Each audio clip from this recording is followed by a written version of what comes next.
Atos capítulo 16, nós vamos ler a partir do versículo 13, só o versículo 13 e o 14 mesmo. Nós estamos num mês muito importante para nós, como igreja de reforma, igreja reformada. Algumas pessoas acham que a nossa igreja cheira a naftalina. Os irmãos sabem, né? Que é naftalina. Alguns, os mais novos não sabem o que é naftalina, não. Nunca viram naftalina na vida, né? Mas o que é bom da naftalina é que ela afasta inseto. O que é bom da naftalina é que ela afasta impureza. O que é bom da naftalina é que ela afasta aquilo que corrói, né? A minha mãe, ela tem um baú.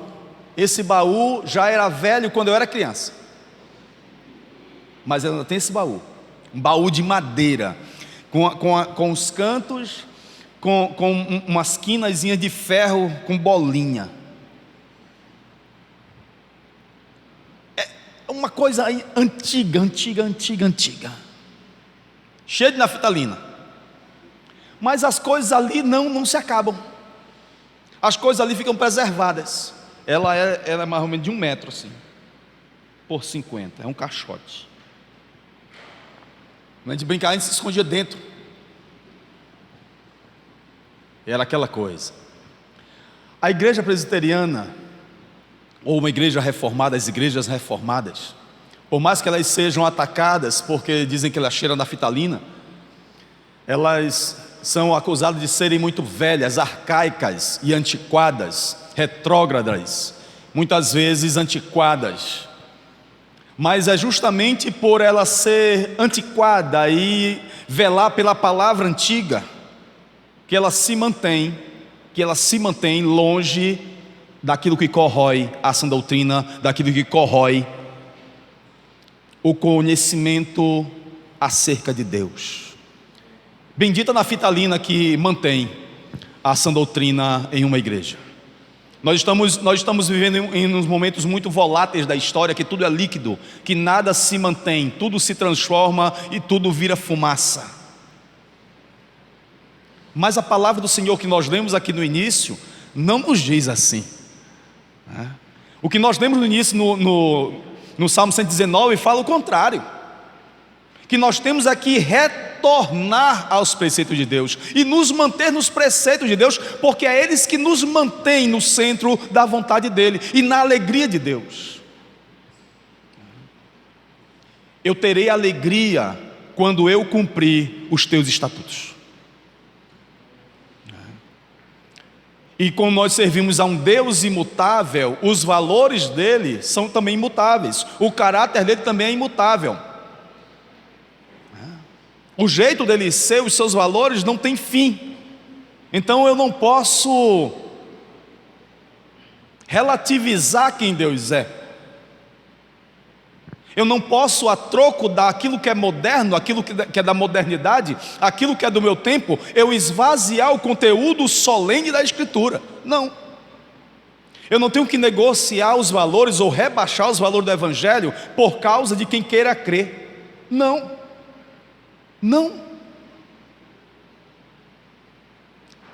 Jesus disse: aquele que o Pai me der virá a mim, e as pessoas virão a Cristo pela excelência da pregação do Evangelho de Jesus Cristo, pela revelação poderosa na pessoa bendita de Jesus Cristo, que é revelada no Evangelho. É isso que a palavra do Senhor sustenta, e nada vai mudar isso. A reforma está fazendo agora, dia 31, 502 anos. E nada vai mudar uma sentença de uma igreja que é reformada, sempre se reformando. E nós precisamos entender o contexto dessa frase: uma igreja reformada sempre se reformando. Uma igreja reformada porque ela sempre está reavaliando os seus passos. Uma igreja reformada porque ela está sempre reformando a sua caminhada, mas não em novos valores. é sempre na pegada da reforma, é sempre nos valores da reforma, se reformando sempre na perspectiva da reforma. O que foi a reforma? A reforma foi um movimento de zelo pela palavra do Senhor, pela principal doutrina da igreja, que é a suficiência da palavra de Deus. A palavra de Deus, ela é a verdade de Deus, e ela serve para nortear o nosso pensar, a nossa vontade, a nossa volição, os nossos sentimentos e intenções, e a palavra de Deus também norteia o nosso praticar, o nosso agir. Ela é a nossa regra de fé e a prática do pensar e das intenções. Isso foi o movimento de reforma, principalmente contra as indulgências, e é onde entra o que nós estamos trabalhando aqui esse mês, né? As indulgências estavam indo frontalmente contra o que era a soberania de Deus, a vontade de Deus, o agir de Deus e a maneira como Ele trabalha na vida do ser humano. As indulgências, elas eram pagamentos, eram brindes, dádivas que você recebia mediante pagamento. Isto é, se você queria alguma dádiva de Deus, você então pagava por essas dádivas. Se você queria o perdão de Deus, então você recebia uma quantia, um certo valor para que você pagasse por determinado pecado, pela gravidade do pecado. Isso variava, né? Perceba, isso foi no século XVI, e observe o quanto isso é atual hoje. E as pessoas, mas pastor, qual é a importância de nós estarmos ainda trabalhando essas doutrinas tão antigas da igreja reformada? É porque elas são atuais, porque o diabo não deixa de ser diabo, e o mundo não deixa de estar no maligno, e a igreja não deixa de ser atacada, e falsos mestres não deixam de nascer e aparecer. Então a igreja do Senhor sempre vai precisar estar repassando esses eternos valores, para que o coração dos crentes e dos mais novos, das novas gerações, das crianças, dos adolescentes, dos jovens, estejam também sendo trabalhados, para que não sejam presas fáceis de doutrinas de homens. Amém? Essas doutrinas eternas da reforma, onde só a palavra de Deus é a verdade, aonde só a fé pode salvar, aonde só a graça é suficiente, aonde só Jesus Cristo é Salvador, e onde só a glória de Deus é revelada. É o que norteia e que nos purifica e que nos torna sólidos, hábeis e maduros, para perceber que ao nosso redor o contexto do século XVI ainda está. Porque o pensamento de Pelágio ainda está aqui, nesse mundo. Qual era o pensamento de Pelágio? O pensamento de Pelágio é que nós não perdemos totalmente a capacidade de escolha com a queda. Alguma coisa boa ainda restou no homem, que basta que ele ouça a proclamação do Evangelho bem pregada, e aquelas verdades venham de encontro ao seu coração e desperte aquela parte boa que ele ainda tem. Então aquela parte boa que ele ainda tem despertará para servir a Deus. Então a vontade dele vai ser despertada, e então ele vai crer. Então ele decide ser crente, então ele decide servir a Deus, então ele decide. Isso é o pensamento do Pelágio. É por isso que existem coaches hoje dentro das igrejas.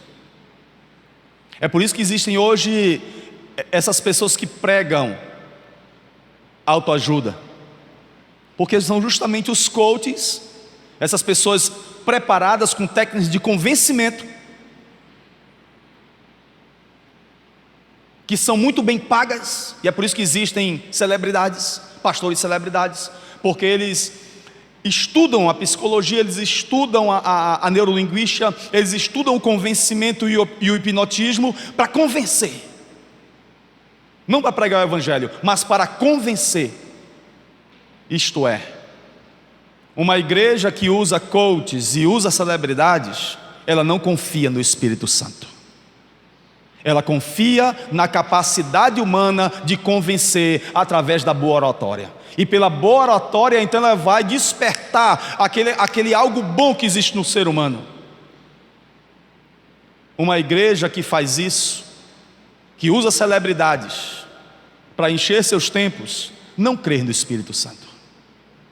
Porque a verdade é que só Deus é que pode fazer isso na nossa vida. E o Espírito Santo faz isso na lama, quando nos encontra caídos, mortos em delitos e pecados.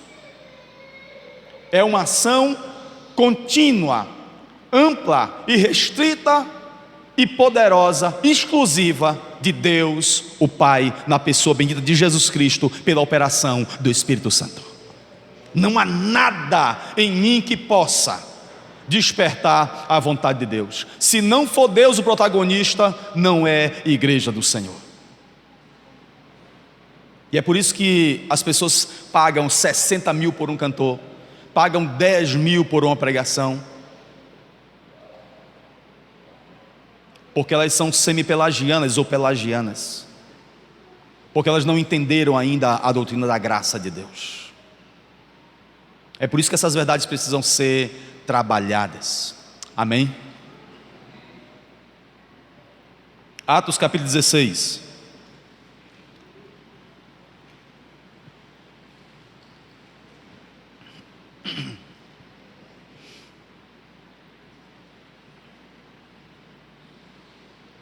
Vamos ler a partir do versículo 11 até o versículo 15, para nós compreendemos mais, mas nós vamos nos deter mais no 13 e no 14.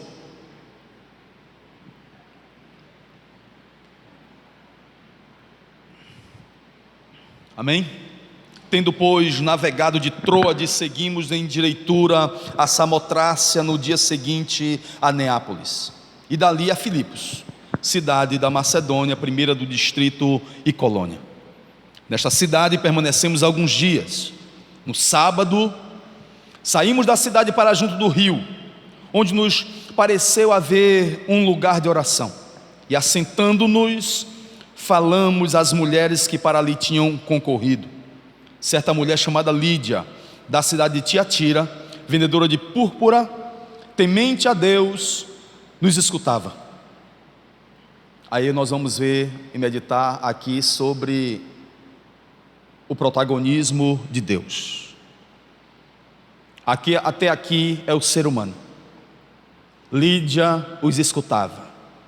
Até aqui é o ser humano e a maneira como ele é passivo diante da salvação. Agora vamos ver a atividade de Deus. O Senhor lhe abriu o coração para entender as coisas que Paulo dizia e atender o chamado. Depois de ser batizada, ela e toda a sua casa nos rogou, dizendo: se julgais que eu sou fiel ao Senhor, entrai em minha casa e aí ficai, e nos constrangeu a isto. Amém. As doutrinas da graça, a salvação pela fé, a justificação gratuita na pessoa bendita de Jesus, elas são verdades eternas, elas nunca sairão do lugar, elas são colunas imovíveis. No século XVI, Lutero dizia que a justificação pela fé somente, quer dizer, a doutrina da graça de Deus e não por aquilo que eu faço, ela é a doutrina pela qual a igreja está de pé ou cai. Entender que nós somos resgatados pela fé somente, pela graça sois salvos mediante a fé, isto não vem de vós, é dom de Deus. Entender isso é entender ser igreja. E ao entender essa doutrina, que é pela fé e não por aquilo que eu faço, entender essa doutrina, é o fato de eu estar de pé ou cair, é o fato de eu estar numa igreja verdadeira ou numa igreja equivocada. É sério. Para Lutero isto era muito sério. Entender essa doutrina e crer nessa palavra era algo muito sério, que determinava se eu estava numa igreja decente ou estava numa igreja fajuta.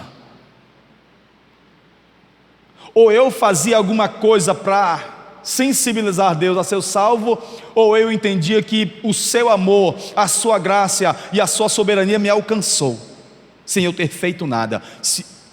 Ao definir isso na minha vida, ou eu estava de pé, ou eu estava em terreno falso. Ou eu estava num verdadeiro aprisco do Senhor, ou eu estava desviado da sua palavra. Calvino, ele diz que as doutrinas eternas da reforma, elas são a dobradiça sobre qual tudo se move. Elas são a dobradiça sobre qual tudo se move. Tudo, inclusive a nossa vida, inclusive os nossos destinos, os nossos passos. Eles vão dizer que os mortos, nos seus delitos e pecados, eles são totalmente passivos na regeneração. Eles apenas recebem o agir de Deus. Eles apenas experimentam Deus agindo nas suas vidas, porque eles estão mortos em delitos e pecados, né? Eles não têm participação alguma no novo nascimento. Mas uma vez restaurados, uma vez regenerados, uma vez fruto de uma ação de Deus, então eles são despertados para arrependimento e a fé.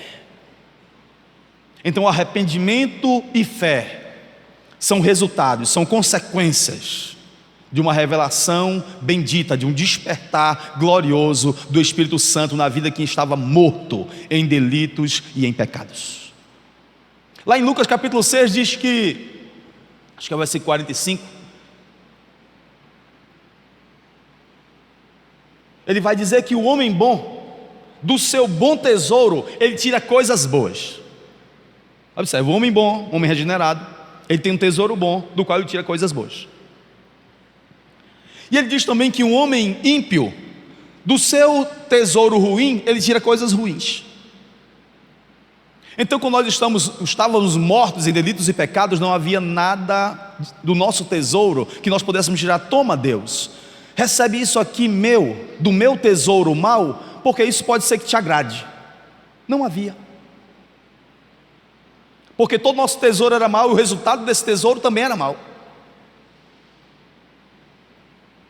E a Bíblia diz, acho que é em Mateus 7, e no versículo 18, ele vai dizer que não pode a árvore má dar fruto bom. Não dá. Ou nós somos vivificados pelo Senhor, ou então não tem sentido nenhum a pregação do Evangelho, porque não teria sentido nenhum ele ter ido à cruz do Calvário pela nossa vida. Se eu posso fazer, Deus não vai fazer, cara. Isso é muito simples. É muito simples isso. Abra sua Bíblia, por favor, em 1 João capítulo 5.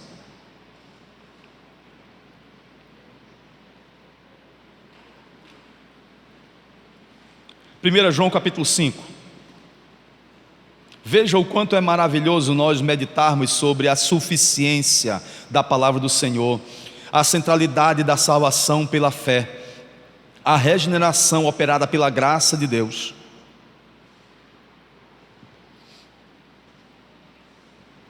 Porque isso ninguém vai poder, quando você entender isso, ninguém vai poder mais manipular você. 1 João capítulo 5. Quem pode ler o versículo 1?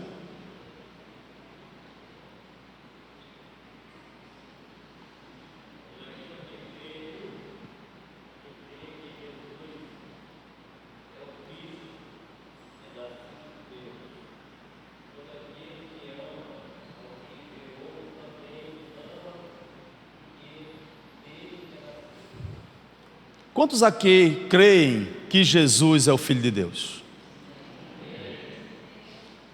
Então todos nós que confessamos que Ele é o Cristo, não nasceu de si mesmo, da sua decisão.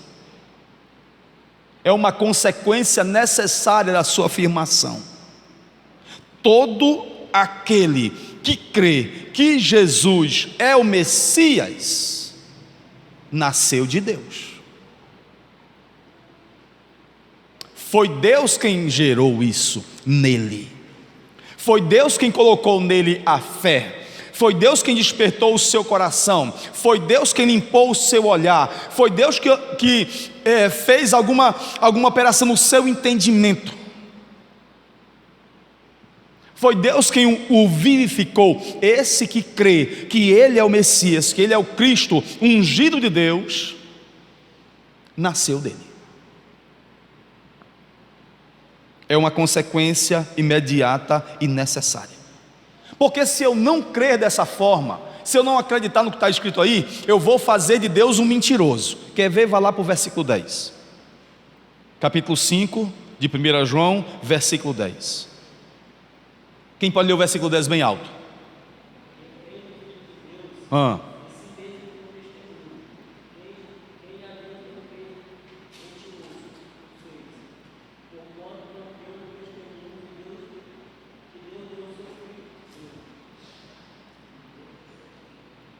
Aquele que crê no Filho de Deus tem em si o testemunho.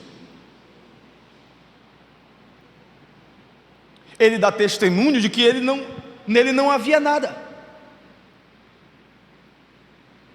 E se eu fico afirmando e dizendo que foi eu quem quis ele, foi eu quem decidiu andar com ele, foi eu quem decidiu crer nele, foi eu quem decidiu arrepender, eu faço dele um mentiroso.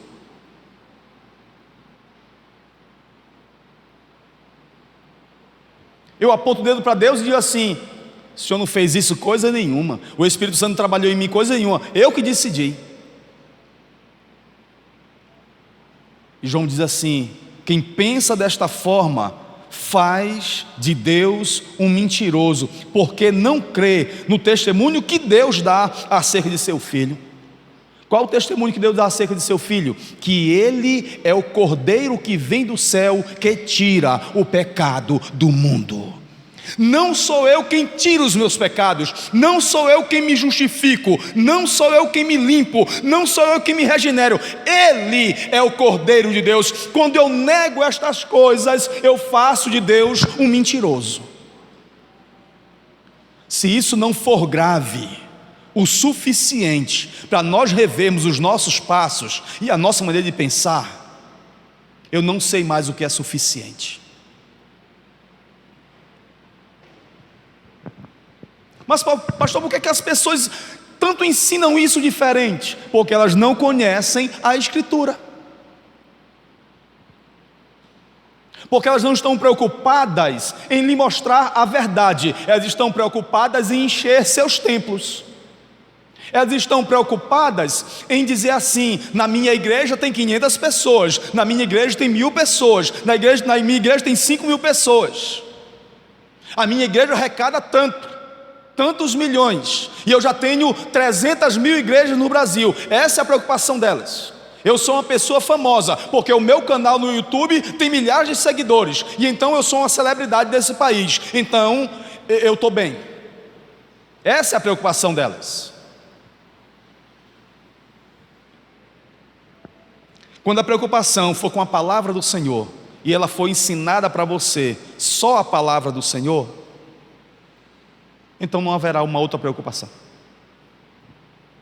Não haverá outra preocupação.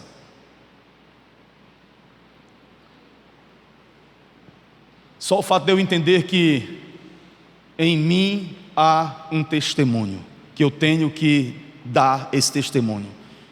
Eu fui salvo pela graça de Deus. Eu não merecia ser salvo por coisa nenhuma.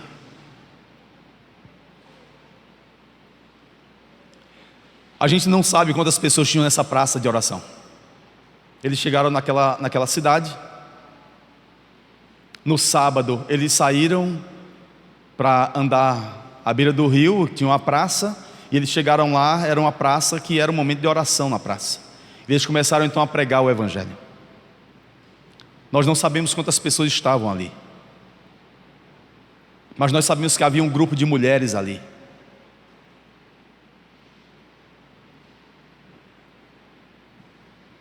havia um grupo de mulheres que orava ali. Mas pastor, se as mulheres já estavam orando, por que então necessitavam da pregação do Evangelho? Lembra de Atos capítulo 10? Por que é que Deus tinha que enviar Pedro a Jope? Por que é que Deus tinha que aparecer a Cornélio para enviar a Jope soldados para buscar Pedro para a casa dele? Se ele já orava, se ele já era uma pessoa que fazia caridades, se era uma pessoa que buscava a Deus. Porque ninguém agrada a Deus ou consegue salvação fazendo caridade. Lembra de 1 Coríntios?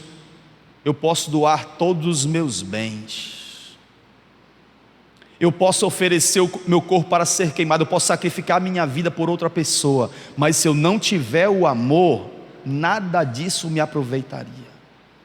Cornélio tinha uma vida de oração, Cornélio tinha uma vida de busca de Deus, Cornélio tinha uma vida de abençoar a vida de outros financeiramente, mas ele não conhecia Jesus Cristo.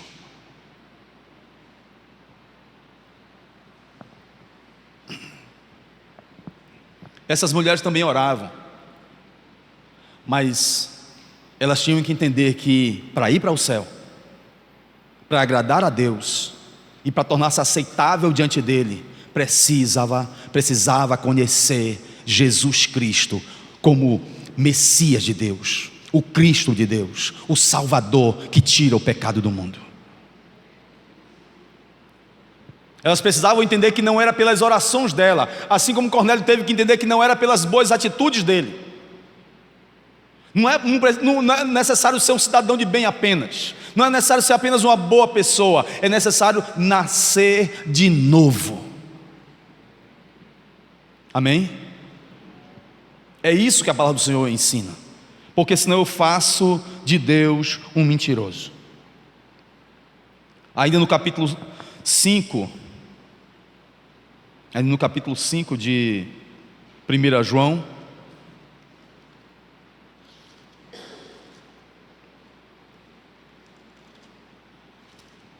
quem pode ler o versículo 20?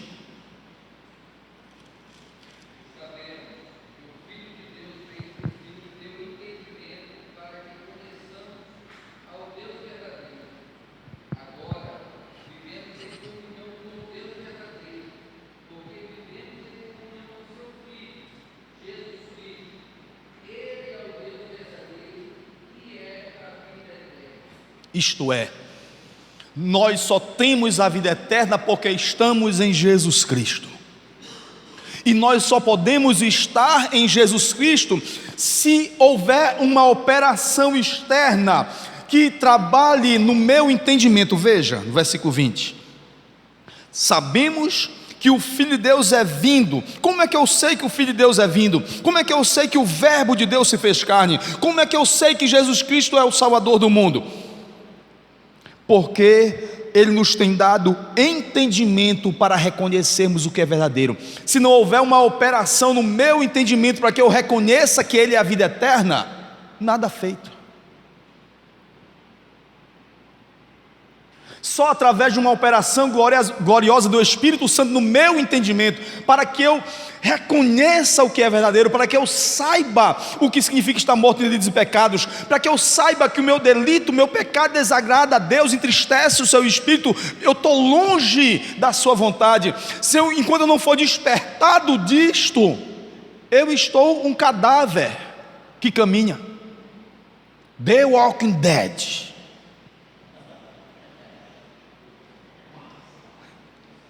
Um bocado de zumbi. Um bocado de zumbi fazendo loucura. E eu não assisti nem um capítulo ainda desse negócio. Não assisti nem um capítulo, eu só sei da sinopse.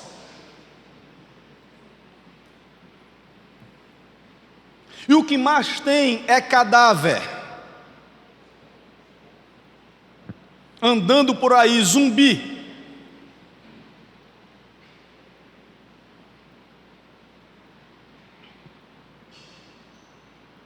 Sem ter o entendimento correto de que Jesus Cristo é o Cristo, o verdadeiro Deus e a vida eterna. Nós precisamos valorizar isto, porque se eu não entender que todo aquele que crê, quando eu chego a crer, quando eu chego a entregar minha vida ao Senhor, quando eu chego a perceber mudança na minha caminhada, quando eu começo a perceber que eu não consigo mais viver sem a verdade do Evangelho, é porque no versículo 1, eu nasci de Deus. Se isso não for verdade para mim, eu torno Deus mentiroso, porque me falta o testemunho dele. Se me falta o testemunho dele, eu não conheci Jesus. E eu não conheci Jesus porque sem Deus eu não posso ter esta ação poderosa que mudou o meu entendimento. Então eu estou ainda andando por mim mesmo, acreditando que eu tenho uma capacidade inata, um bem em mim capaz de escolher a vontade de Deus. O que isso quer dizer? É que eu tenho um ídolo dentro de mim, que sou eu mesmo. Quem pode ler o versículo 21?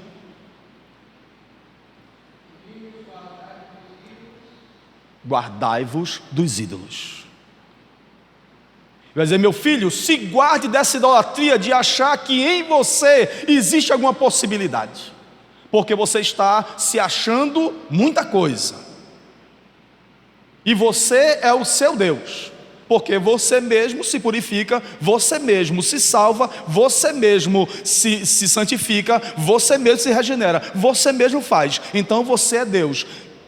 Guarde-se dessa idolatria de si mesmo.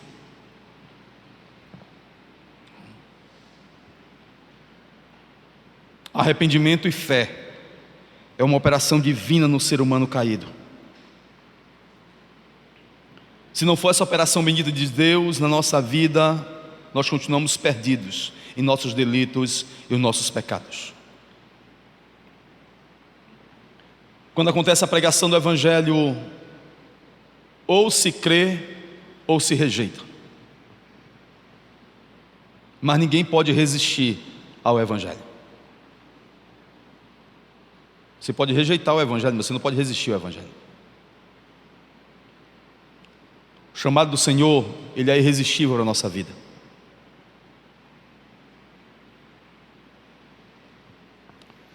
Vamos abrir nossas vidas no Evangelho de João capítulo 3. Mas pastor, por que é que alguns não creem? Se está todo mundo morto em delitos e pecados, por que é que alguns não vêm a crer? Porque só alguns creem? Porque eles rejeitam a luz. Evangelho de João capítulo 3, quem pode ler o versículo 20?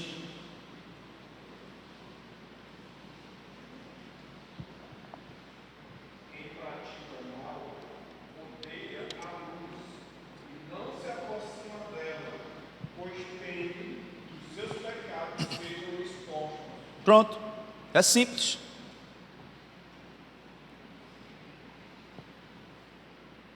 Aquele que pratica o mal, ele não vem para a luz.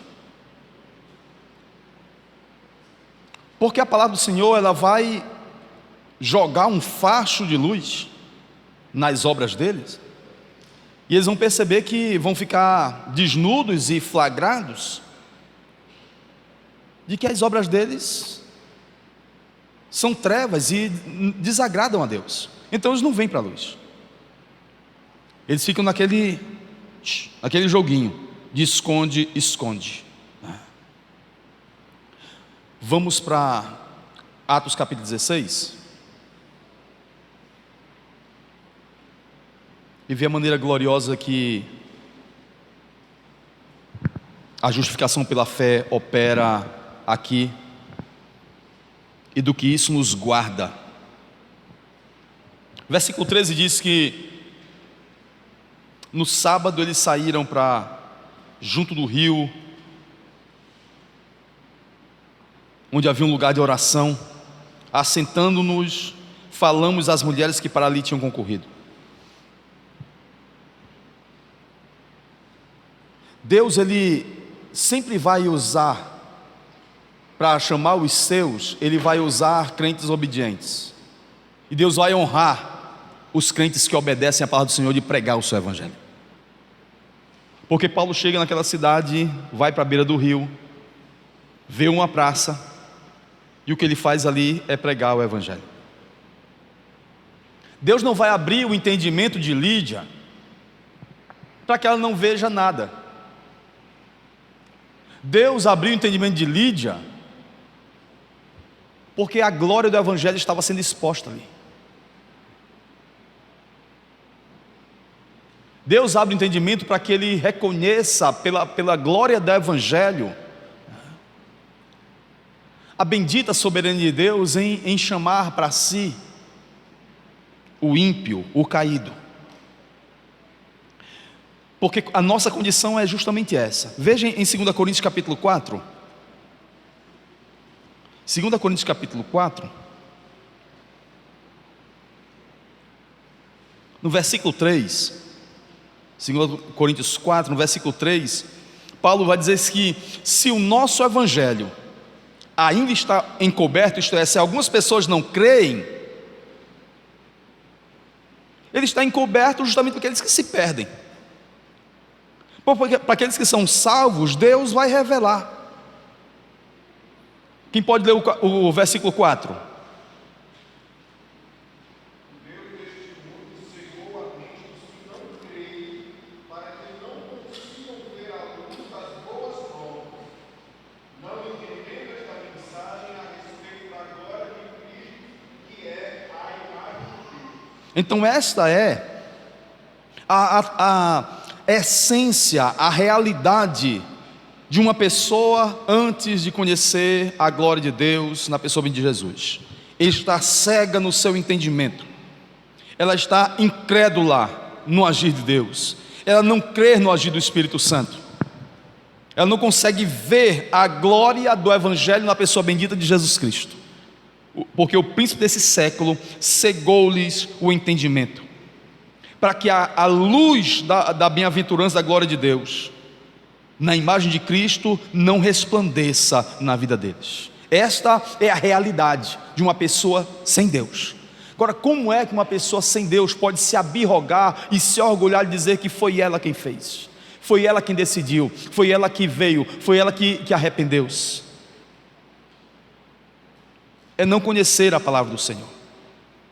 Deus honra os crentes obedientes, e Ele vai fazer da vida desses crentes um canal de bênção para aqueles que hão de herdar a salvação. Paulo estava passando pela cidade, chegou naquela praça e pregou naquela praça, e aquelas mulheres que estavam ali, reunidas na hora da oração, Deus usou aquela pregação para libertar o coração de Lídia. Nós não sabemos quantas mulheres. No versículo 14 diz que certa mulher. Podiam ter 20 mulheres? Podiam ter mais? Por que só Lídia? Nós não sabemos. A Escritura não diz o porquê só dela. Muitas vezes nós perguntamos, mas pastor, por que só alguns creem? Nós não sabemos. Isso está nos arcanos de Deus. Nós não sabemos porquê. Mas nós sabemos que quando acontece, não é porque o homem quis, é porque a operação de Deus aconteceu. E é isso que nós temos que nivelar o nosso entendimento, o nosso coração aqui. Essa é a primeira coisa. Deus vai honrar os crentes que pregam o Evangelho, aqueles crentes obedientes que aproveitam qualquer ocasião para falar acerca de Jesus. Deus sempre vai honrar a pregação do Evangelho para alcançar os seus. Amém? Uma segunda coisa que esse texto vai nos falar é que Deus sempre será protagonista. Veja o versículo 14. O Senhor não dá mais para ninguém. Quando Lídia, que era da cidade de Tiatira, vendedora de púrpura, temente a Deus, escutava a pregação, o Senhor, ninguém mais. Não tem aqui uma outra patente, não tem aqui uma outra alternativa, não há outro caminho. Foi o Senhor.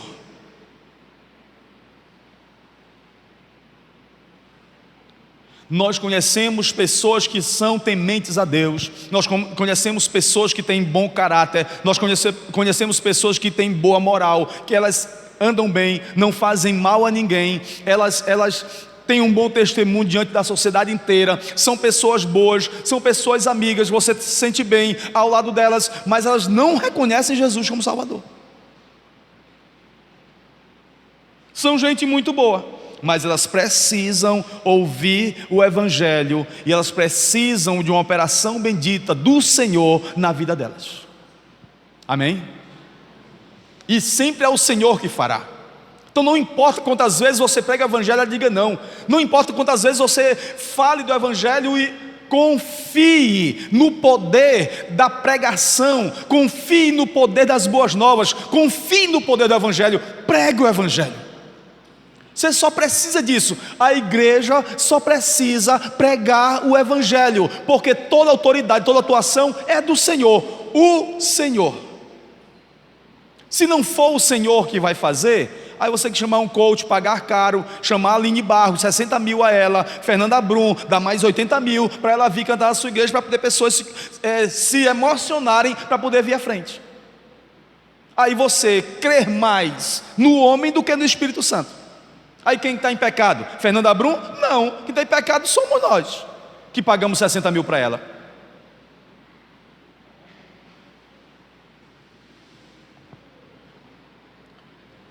Se você tiver ainda com a Bíblia aberta em 2 Coríntios, capítulo 4, veja o versículo 6. Deus é o ator decisivo, não nós. Quem faz a obra é Deus, é o Senhor. 2 Coríntios capítulo 4, versículo 6. Porque Deus que disse: das trevas resplandecerá a luz. O que ele diz? Ele mesmo resplandeceu em nosso coração.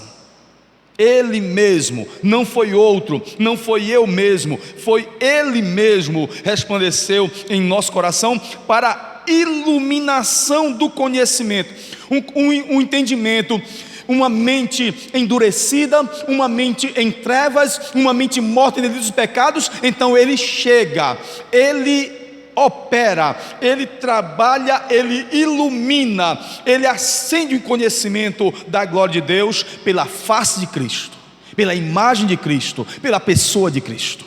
Sempre é Deus, sempre é Deus. Quando a pessoa chega a crer, foi Deus quem lhe possibilitou a crer, foi Deus quem lhe abriu o entendimento, foi Deus quem lhe descerrou os olhos, foi Deus quem trabalhou em seu coração, foi Deus quem tocou, foi Deus quem fez. Amém? Ele mesmo resplandeceu em nossos corações. Uma terceira coisa que nos mostra aqui em Atos capítulo 16, a maneira como Ele faz, é que Ele abriu o coração. O coração do ser humano é um lugar aonde só Deus entra. O coração do ser humano, por mais que a gente pregue, a gente sempre vai falhar. Por mais que a gente pregue, a gente sempre vai ser inoperante. Por mais que a gente pregue, a gente sempre vai esgotar nossa possibilidade e não vai conseguir, vamos sempre falhar. Porque sempre é Deus quem pode abrir o nosso coração. Como é que está o coração antes de Jesus chegar? Vamos em Efésios capítulo 4. Por que eu não posso dizer que há algo ainda de bom em mim? Por que eu não posso acreditar, pastor, que existe algum resquício de bondade em mim que possa agradar a Deus e o Evangelho despertar essa porção boa do meu coração e eu então decidi entregar minha vida a Jesus? Vamos ver isso aqui. Vamos ver aqui o versículo 17. Quem pode ler o 17? Efésios 4, 17.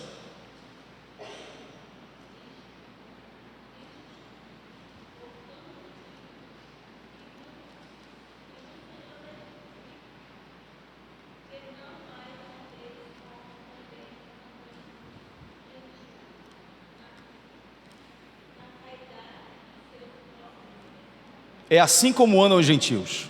Os gentios andam assim, na vaidade dos seus próprios pensamentos. Então até o pensamento do homem sem Cristo é vaidade, está contaminado. Não tem a naftalina, está cheio de traça. Não tem a naftalina, está cheio de baratinho, está cheio de impureza. É preciso que a verdadeira palavra do Senhor esteja lá. Versículo 18, veja o diagnóstico: obscurecidos de entendimento, alheios à vida de Deus por causa da ignorância, não tem conhecimento. Como é que a pessoa sem conhecimento vai saber o que é verdadeiro? Só dá para saber aquilo que é falso, só dá para eu entender que eu estou em maus caminhos, só dá para eu perceber que eu estou perdido quando eu conheço o que é um caminho verdadeiro, quando eu conheço o que é a verdade. E a Bíblia diz que sem Jesus eu estou na ignorância, porque estou alheio à vida de Deus, pela dureza do coração. O coração é duro, não cresce nada ali. Os quais, versículo 19, tendo se tornado insensíveis. Ora, se eu estou insensível, como é que vai despertar alguma coisa em mim? Como é que uma parte boa, que por acaso exista, vai ser despertada se eu estou insensível?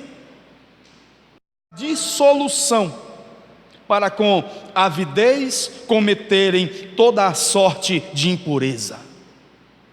Sem Jesus, só há liberdade para a dissolução. Sem Jesus só há liberdade para pecar. Sem Jesus não há liberdade para fazer o bem, nem conhecer nada bom. Sem Jesus nós só temos liberdade para pecar, para errar, para desobedecer e para desagradar a Deus. Nós não temos liberdade alguma sem Jesus.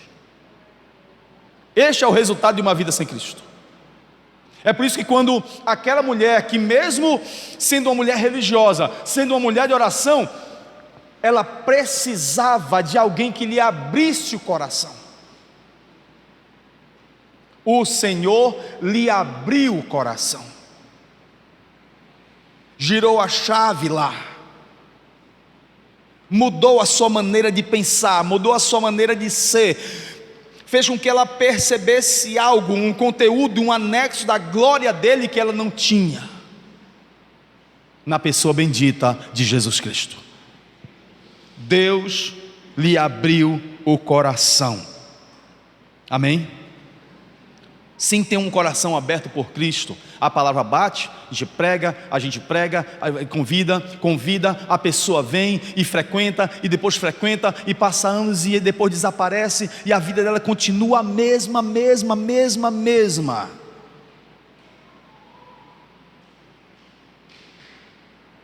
Porque falta a operação bendita do agir de Deus, do Espírito Santo, abrindo o coração. A quarta coisa que esse texto nos traz: ele não apenas abriu o coração, Deus capacitou Lídia a entender o que Paulo dizia. Porque muitas vezes as pessoas ouvem o Evangelho e apenas se arrepiam, e ela diz: estou todo arrepiado, e acham que o arrepio é arrependimento, e acham que o arrepio é mudança. Não, o arrepio é emoção, mas a emoção não opera a graça de Deus. A emoção só diz que você está vivo.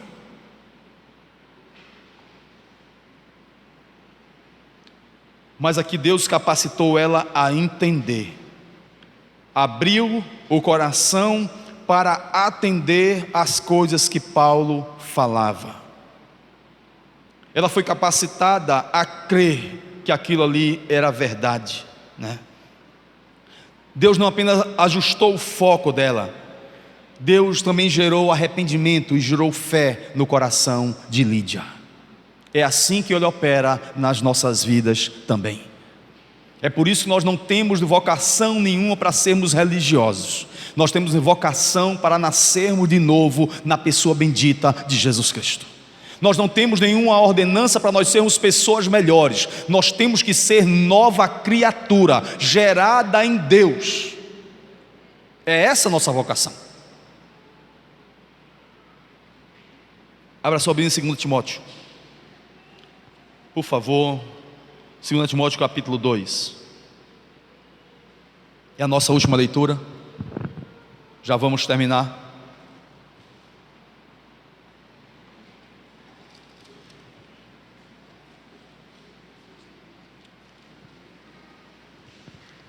Ninguém pode se vangloriar de que um dia ele mesmo se arrependeu, que ele não precisou de Jesus, que ele não precisou do Espírito Santo, que ele não precisou de nada. Ele mesmo, não, eu mesmo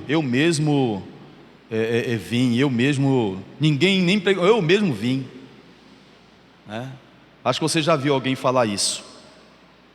Mas aqui em 2 Timóteo capítulo 2, o versículo 25 diz assim: disciplinando com mansidão os que se opõem. Nós devemos falar o Evangelho de Jesus Cristo para as outras pessoas, com jeito. Paulo diz assim, que na expectativa de que Deus, olhe o protagonismo, Deus lhes conceda não só o arrependimento para conhecerem plenamente a verdade. Então quem é que dá o arrependimento, a não ser Deus? Devemos pregar o Evangelho, anunciar as boas novas, uma nova vida, a vida eterna na pessoa de Jesus Cristo, na expectativa de que Deus lhes conceda. Por isso nós pregamos o Evangelho, que Deus lhes conceda não só o arrependimento, inclusive o arrependimento, mas não só arrependimento para conhecerem plenamente a verdade. Então o conhecimento da plena verdade, da verdade que liberta, que gera vida eterna, transformação, vem porque Deus opera isso. 26. Mas também, o que é que ele mais opera?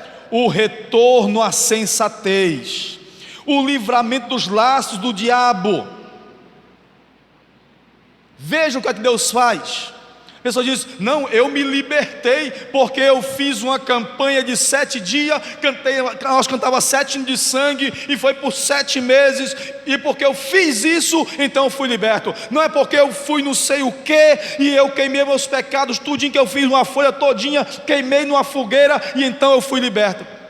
E o Espírito Santo estava agindo aonde, filho? O Espírito Santo estava de férias aonde?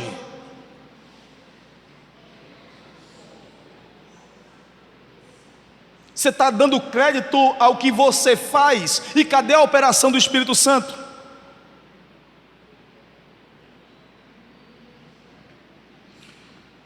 Na expectativa de que Deus lhes conceda arrependimento para conhecer a verdade, o retorno à sensatez, livrando dos laços do diabo. É por isso que a doutrina da graça, é por isso que ela está sendo tão atacada nos últimos dias. Está sendo tão atacada. Sabe por quê? Porque quando você sabe que é Deus que faz, você não pode ser manipulado por ninguém. Você não pode mais ser manipulado pelo pastor. Você não pode mais ser manipulado pelo presbítero. Você não pode mais ser manipulado pelo líder. Você não pode mais ser manipulado por ninguém. Porque você conhece a verdade, e a verdade vos libertará.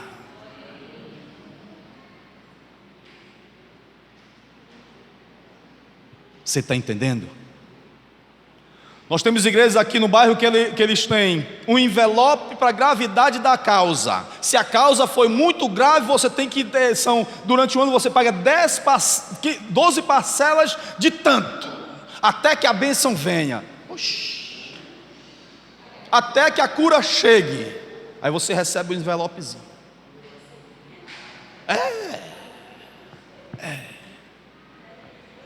Você está entendendo? Carnê para cura, para bênção. Se você não consegue entender que o que é a graça, o que é a fé, você vai ser manipulado e vai ser persuadido a comprar uma Bíblia de R$900. Sabe o que é você comprar uma Bíblia com R$900, cara?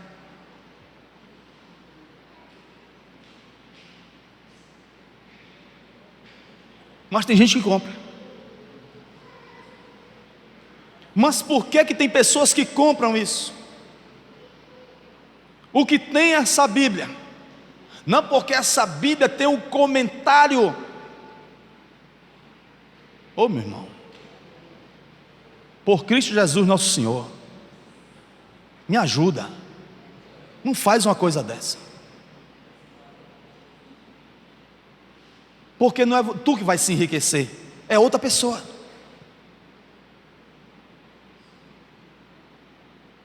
E por falta do conhecimento dessas doutrinas é que nós temos aí manipulações. As pessoas só fazem o que o pastor manda, só usa o que o pastor manda, só fala o que o pastor manda, porque ele não consegue pensar por si mesmo, pela palavra de Deus. Nós temos que aprender a depender da palavra do Senhor. E conhecer a palavra do Senhor é nós estarmos livres disso. Porque o que mais tem são pessoas sem preparo nenhum, abrindo igrejas e se tornando líderes de igreja. Aí são pessoas feridas, são pessoas machucadas, são pessoas com transtornos emocionais, que eles precisam de afirmação. E como é que eles conseguem afirmação? Oprimindo os outros, fazendo crer que a palavra dele está acima de qualquer coisa.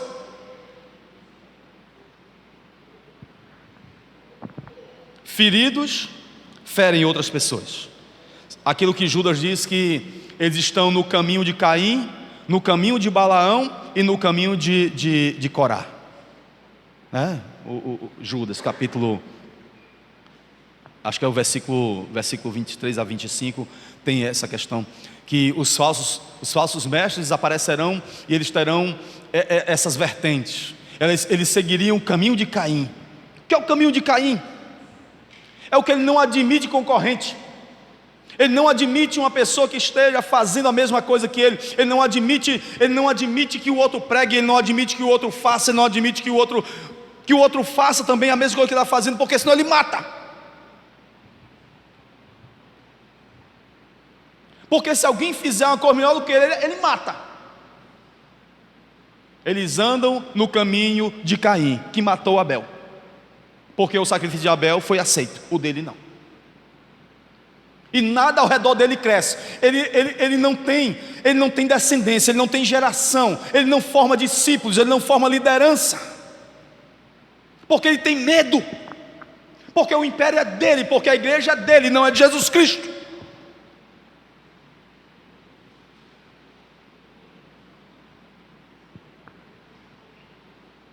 O caminho de Balaão, ele profetiza por dinheiro, ele profetiza por lucro. Ele até fala a verdade, como Balaão falava a verdade, mas o lucro falava mais alto, o dinheiro falava mais alto. Esse era o caminho de Balaão. E quantos nós não vemos por aí? Aonde até as pregações no YouTube são verdade, até onde os livros que eles editam são verdade, mas o problema é isso aqui. É o caminho de Balaão. O caminho de Corá é o mestre do convencimento. Corá disse: não é só Moisés não. Quem foi que disse que é só Moisés? Quem foi que disse que é só Moisés que pode liderar aqui? Quem foi que disse que é só Moisés que tem boa palavra? Não, rapaz, nós temos boa palavra também. E a arte do convencimento convenceu um bocado de gente, fez um arrebanhado, um bocado de uma rebelião, e a terra tragou todos eles.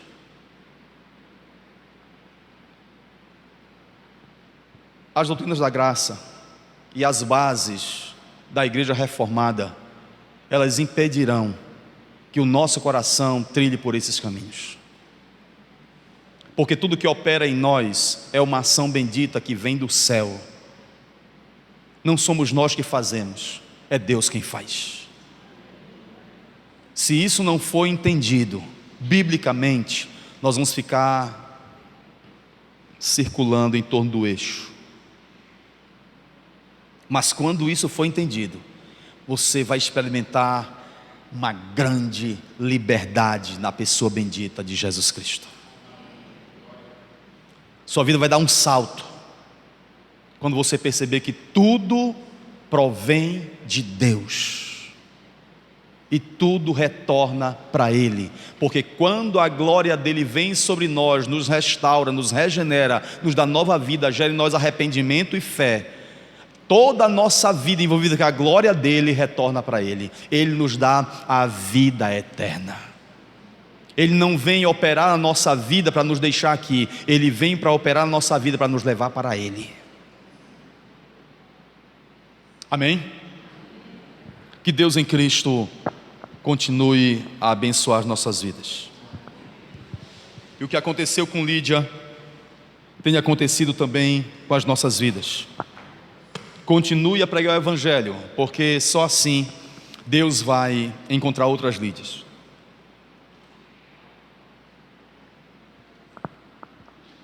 As Lídias e os lidianos estão aí em busca dos pregadores do Evangelho.